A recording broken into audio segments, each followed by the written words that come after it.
elaboration of what my project is physically. I'm trying to work with mainly with wood and possibly with just free wood.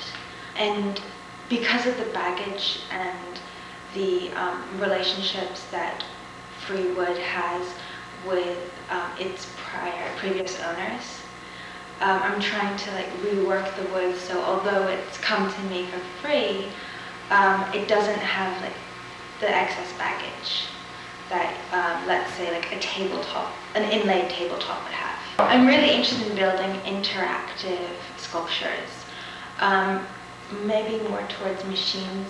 As you can see, I am building cogs or gears. My intentions for my senior project is to build a kinetic machine that is not electrical in any way.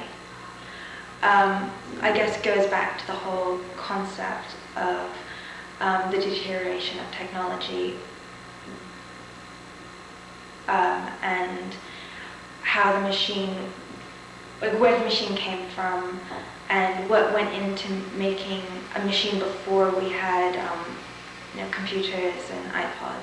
But I guess my primary motivation for building a machine isn't so much the machine itself, but who's going to work the machine, how people who are working the machine relate to each other, the thought process involved in working in the machine and how it will contribute to how it's running.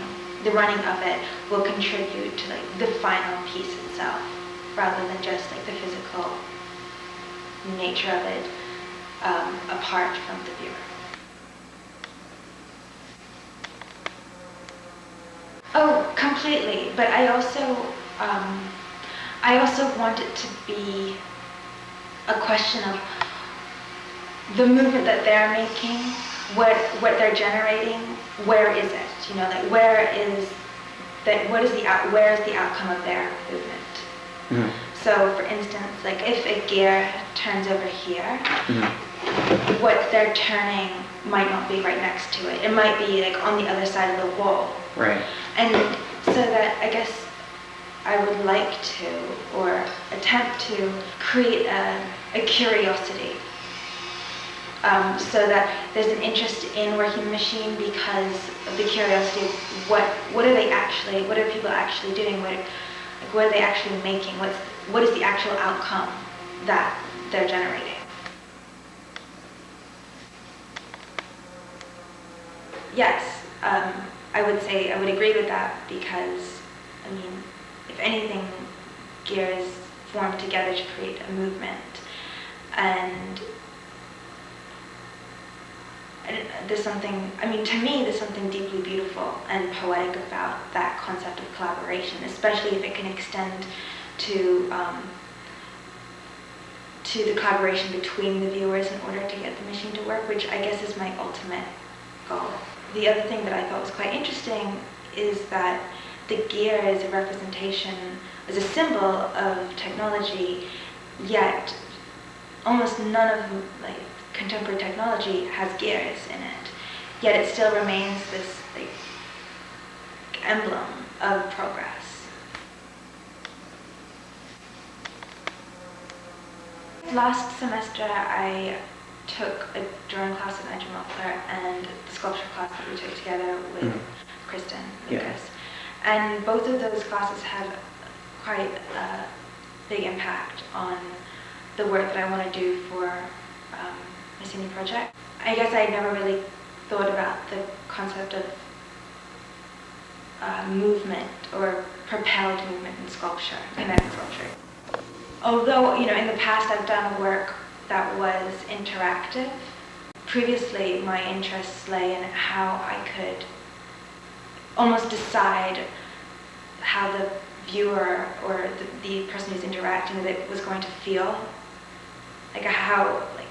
The emotional strings that the artist has over the viewer. Mm-hmm. And that power dynamic has always interested me quite a lot.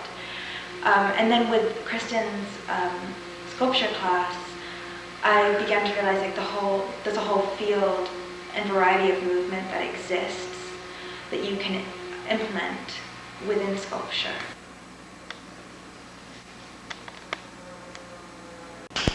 The way that I relate to light, it's never an object in and of itself. It's never my intention for light to be the main point of the work. But I've used it to illustrate what I find to be the main objective, such as in the past when I've done the sculptures with LEDs.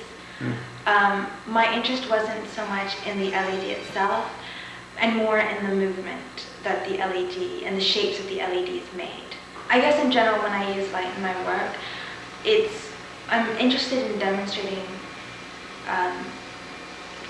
the negative space that light creates, or the movement, like the path of movement that the light creates. For me, the interest is in that movement rather than the light itself.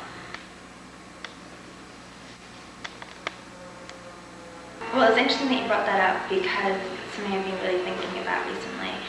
And initially when I started my senior project, I had an idea and it was set. And my real fear was that I was going to stick to this idea and it wasn't going to evolve, or I wasn't going to have any offshoot of ideas. But now I feel like the more I research the concept of machine, or the more I research wood itself and the history of wood, the more my ideas change. And for me, I think for the better, because forms that appeared really simple to me initially are becoming much more a means of conveying more complicated ideas.